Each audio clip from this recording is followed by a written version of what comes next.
Hello, everyone. It is Tuesday, so you know what that means. Parenting tips on a Tuesday with me. I'm super excited. Wow. Hello, Trickles of Freedom. I love that name. I'm so happy that you're here. My name is Shaniqua Pierre. I am the founder of the Parent Resource Room, where we equip parents with tools to educate and empower your children to take learning beyond the classroom. And today is Tuesday, and so every single Tuesday I do tips. Tips from the Hip is what I call it. It's actually a podcast that I'm going to be releasing very soon, where I give parents tips and techniques to just do parenting better while we grow together in this community and have an opportunity to share strategies and techniques as a team so that we can continue to grow together better. Share this with your followers. Today, I am going to talk about parenting out of a pandemic. We've all been in this new normal for quite some time now. And, you know, we're navigating virtual learning. I don't know about you, but I've instantly became, even as a school leader, I'm a principal, but I became school leader, cafeteria lady, recess, play partner, tutor, and all the things. I have a beautiful 11-year-old daughter. And throughout this time, while we've been in this pandemic and just transitioning into this new normal, I've been able, honestly, to have some very intentional time and thoughts with regarding ways that, honestly, the pandemic has definitely helped me in being a better mom, being a better parent, and navigating this process of really slowing down, observing my surroundings, but paying very close attention to the things that are important and the things that are priority. Hi, Child Life Mementos. Thank you for joining us on tonight. I'm going to be really, really brief. I'm not going to stay on long, but I wanted to give you five tips in thinking about how do we parent out of a pandemic, right? And so the first tip is answer questions. Your kiddos are going to be extremely inquisitive about what's happening. I'm very mindful of the amount of TV that I let my child consume with regards to what's happening in the world. If we are going to watch the news, we're watching it together so we can process, loaded things. But I never, ever want my child to feel like she's consuming information that can't be digestible. And so we watch the news together, and I allow her to ask questions, okay? Questions is a great opportunity to facilitate dialogue, to be able to see how your child is thinking, and then, of course, provide them with some potential solutions or just different ways to think about the things that are actually happening. This is a great opportunity for you really to put a spin on perspective. And so how you really gauge mindset with your kiddos during this time is extremely important. You can really push for an optimistic mindset, even though the brutal facts are what they are. But just a small switch on how they are able to see different things goes a long way, especially in the times that we're in now.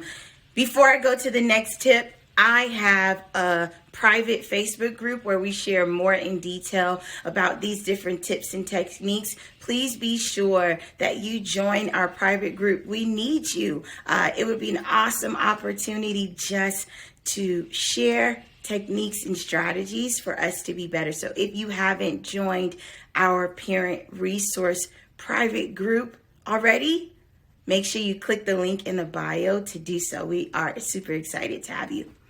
So the second thing is recognize your child's feelings. And so this is something I push my teachers to do with regards to just being very empathetic and understanding the times that we are in, right? There are going to be moments where your child is going to have to sit in this idea of knowing that, I don't get to see my friends as much. I am not connecting with people outside and having social experiences like when I was at recess, or when I would commune with my friends at lunch, or even just different interactions with other kids. So recognize their feelings and provide them with an outlet to be able to express them. And so I create opportunities at home with my daughter where we have conversation time. It can be over dinner, it can be while we're watching television, or just like moments where we're in the room, either playing with some Play-Doh, because I talked about social emotional learning last week, but playing with Play-Doh, or even making cookies and pounding out the dough is a great way or resource to really relieve frustration and allow them to express some type of emotion. But you can couple that with a conversation and allowing them to express how they're feeling, letting them get those feelings out, because bottling them in won't necessarily be as helpful as them having an outlet to be able to speak their truth and share their thoughts. So the first thing, answer questions. With all the news that's being saturated through media, through text messages and things of that nature, make sure you are making time to answer questions. And second thing, recognize their feelings. All right.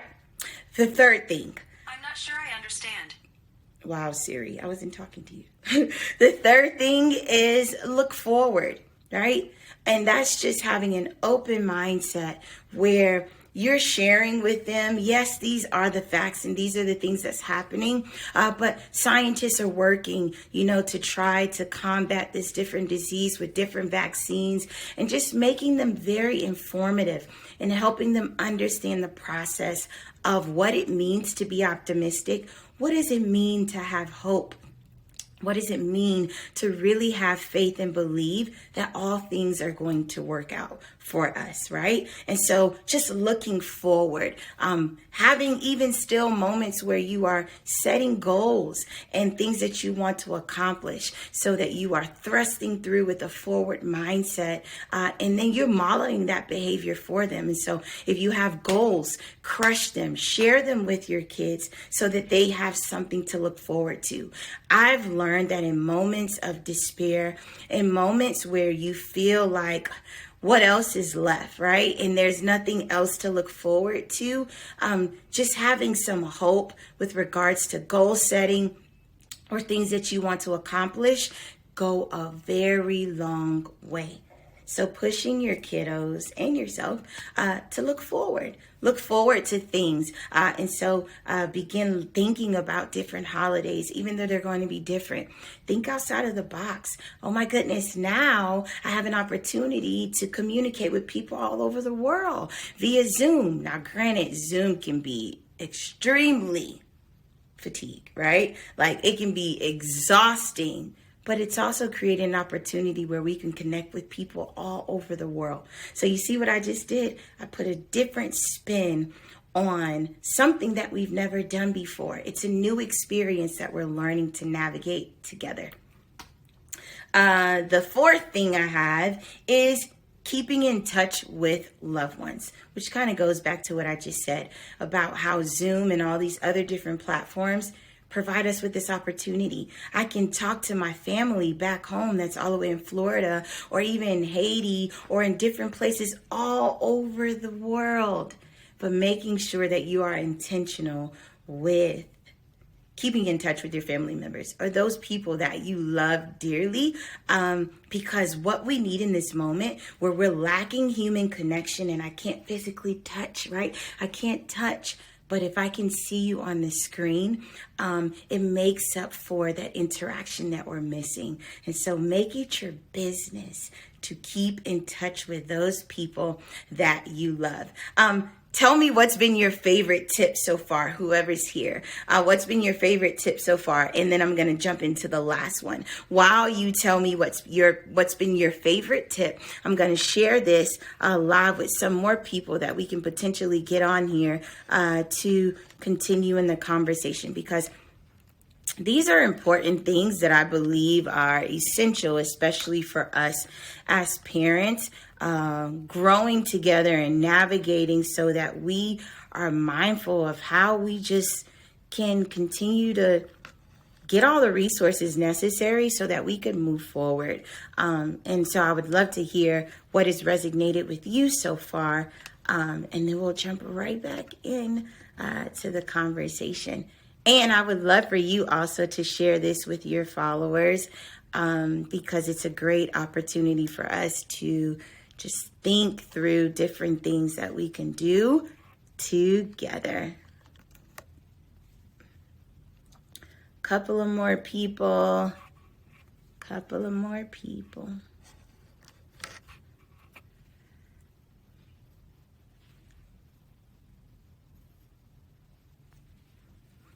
All right. And so I'll tell you what's been my favorite. Honestly, it's just been this idea of looking forward and having an optimistic mindset, that even in times when it's tough and we have to travail and push through, just thinking and using our faith and our hope to be able to unlock the future is what I am looking forward to in coming out of this season, where I've learned so much. I've been intentional with my time in creating memories that I know is going to go down in history. And so the last one, I think this is my favorite tip: offer extra hugs. So when you're with the people that you love, or you happen to encounter people that you just cherish, give more hugs. If anything, I've learned that this pandemic has taught me that we take for granted opportunities where we can connect with people. And so when you have the opportunity to do so, make sure you take advantage of it. Hugging, saying I love you, offering terms of endearment. You have no idea how those can be things that people can think back on later on to be a sense of encouragement or a source of encouragement, something that will uplift their spirits. And so that is my fifth tip, friends. Offer extra hugs. We all need love, and this is a great time to offer it.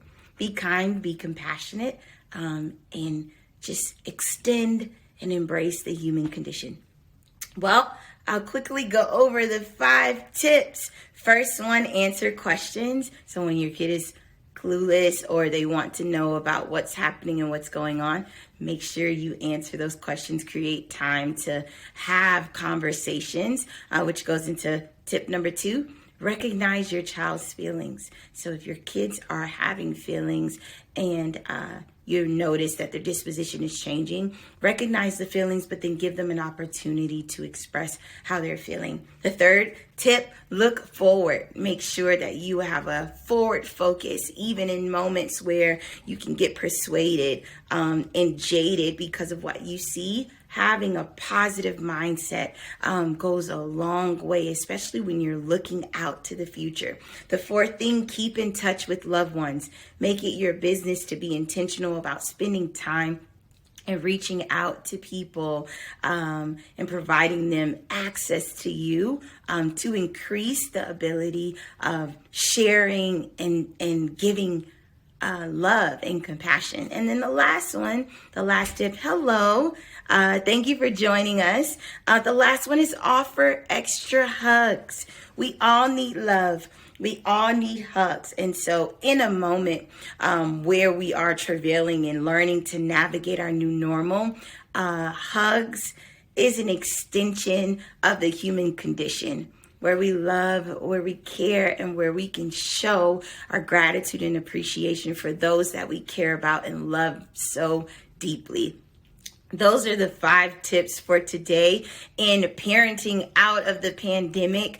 I am going to continue to add to this list because I think it's a great way for us to continue to be equipped with different techniques and strategies so that we can grow together as a community. As I stated earlier, if you have not joined our private Facebook group, make sure you do so by clicking the link in the bio where we talk about all these things and more, and offer different techniques so that we can continue to grow together better. It's been my pleasure to join you on this terrific Tuesday, and I look forward to seeing you next week where we dive into more tips from the hip in navigating this new normal. I hope that you have a wonderful rest of the week, and I look forward to talking to you soon. Have an amazing, terrific, tenacious Tuesday. Bye.